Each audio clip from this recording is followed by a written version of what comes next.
Most people think that YouTube is about views and subscribers or going viral. But 1 year ago, I started a YouTube channel at 60. And what changed my life had nothing to do with any of those things. I'm actually filming in this hotel room, the same hotel room that I made my first videos in, just by coincidence. And coming back here has reminded me how much has changed in the last year. If you're new here, hi, I'm Roxanne, and this channel is Reinventing Me at 60. I retired early after years of burnout and frustration. And like a lot of people, I thought retirement would be and feel peaceful right away. Instead, it felt confusing at times, quiet in a way that wasn't always comforting. A year ago, I was sitting in this hotel room, camera propped up, and had no plan, no confidence. And I was just trying to walk through what this stage of life felt like. I didn't start YouTube to become a creator. I started it because I needed somewhere to put my thoughts. This video is about what happens when you give yourself permission to be seen again later in life. When you stop waiting and quietly press upload. Before YouTube, my days blended together after we were done traveling for a number of years full time. I had time now, but no real structure, no place for my thoughts that were swimming around in my head. Most mornings looked the same. I'd wake up, drink my coffee, sit down, stare out the window, and watch the world go by. I would wake up and I would think, what am I supposed to do with myself today? Have you ever had that moment looking at your day and thinking, I'm grateful, but now what? When you retire, people assume you're set, but no one really talks about what happens when your identity quietly disappears, when you're no longer needed in the same way you were before, when your calendar suddenly goes blank. I didn't realize how much of my sense of self had been tied up with being busy until it was gone. And that was the very first way YouTube changed my life without me even realizing it. YouTube gave my days shape again. Not pressure, not deadlines, just a rhythm.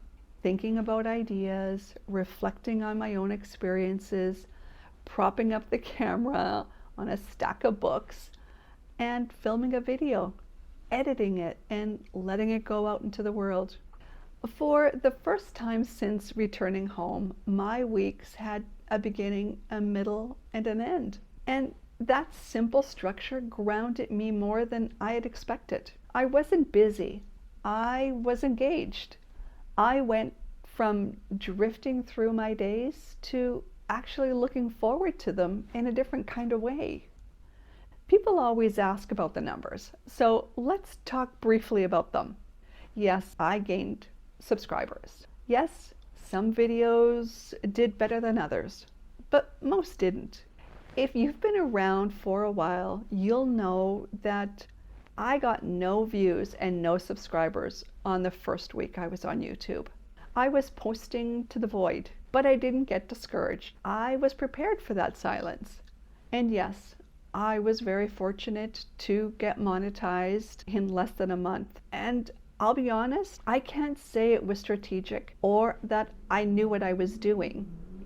I would say I got lucky. And I have been earning a small amount of money from AdSense since then.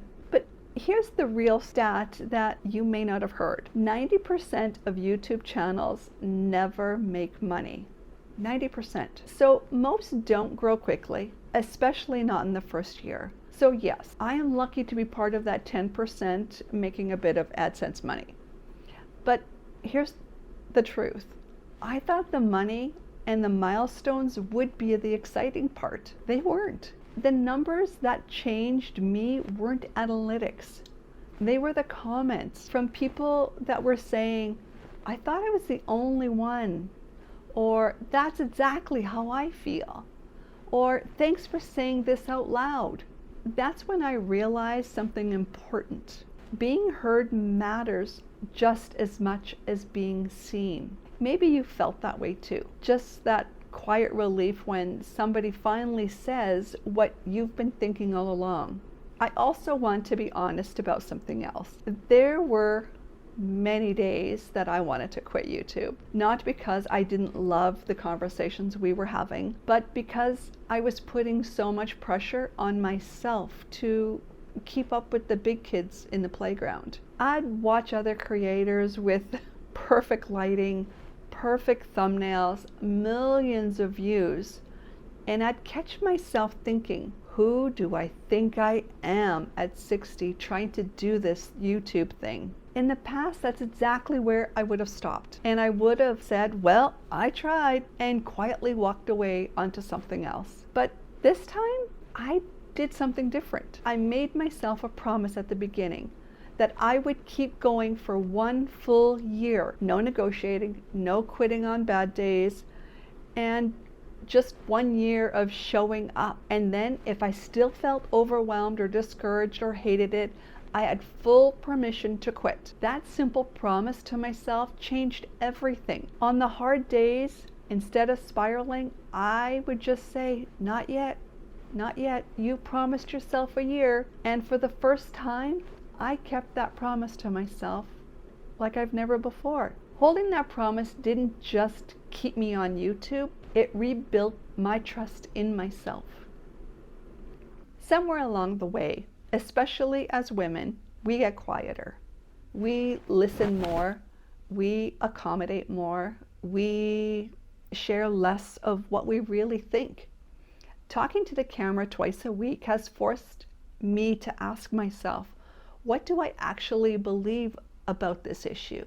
Not what sounds right or not what's popular opinion it is, what truly feels true to me. Slowly my voice came back, not louder, just clearer, more confident. When was the last time you said what you really thought without softening it for anyone else? If you're watching this and finding yourself nodding along, or if you're in this season of life that feels uncertain or undefined, I invite you to subscribe to the channel. Not for the algorithm, but because this channel is about navigating reinvention honestly, especially later in life. And you don't have to do it alone. One of the biggest surprises this year was this community. Retirement can shrink your world. Work friendships fade, social circles change, but YouTube expanded mine.